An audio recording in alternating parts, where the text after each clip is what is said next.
Daily. Taste the Daily. కవిత వ్యాఖ్యల వెనుక కాంగ్రెస్ కుట్ర ఉందని, కల్వకుంట్ల కుటుంబాన్ని చీల్చాలని కాంగ్రెస్ కుట్ర చేస్తోందన్న బీఆర్ఎస్ ఎమ్మెల్యే పల్లా రాజేశ్వరరెడ్డి వ్యాఖ్యలకి టీపీసీసీ చీఫ్ మహేష్ కుమార్ గౌడ్ ఇలా కౌంటర్ ఇచ్చారు.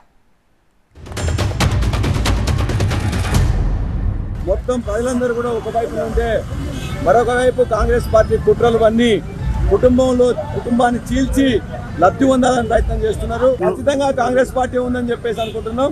అందులో ఇంతకుముందు వారి చరిత్ర కూడా స్వతంత్ర భారతదేశంలో అనేక ప్రాంతీయ పార్టీల్లో ఉండే కుటుంబాల్లో చిచ్చు పెట్టింది కూడా కాంగ్రెస్ పార్టీ కాబట్టి ఈనాడు కూడా కాంగ్రెస్ పార్టీ చిచ్చు పెట్టిందని చెప్పేసి భావిస్తున్నాం.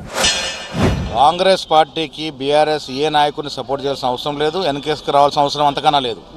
నేను ఇదివరకే చెప్పాను ప్రెస్ మీట్లో, కవిత కుటుంబం అంతా కూడా ఈ దోపిడీలో భాగం ఉన్న వాళ్ళే.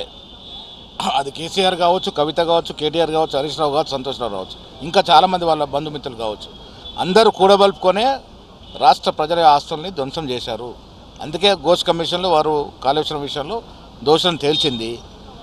కవిత కుటుంబం 10 ఏళ్ళు, అంటే కేసీఆర్ కుటుంబం 10 ఏళ్ళు ఏ రకంగా పాలన చేశారు, ఏ రకంగా దోషం అందరూ తెలిసిన విషయమే. ఇప్పుడు కుటుంబంలో ఆస్తుల తగాదాలు వచ్చి ఒకరి మీద ఒకరు విమర్శలు చేసుకుంటారు. మాకు వచ్చిన సమాచారం ఏదేమైనా అది పూర్తిగా వాళ్ళ పార్టీ వ్యవహారం కాబట్టి మాకు సంబంధం లేదు.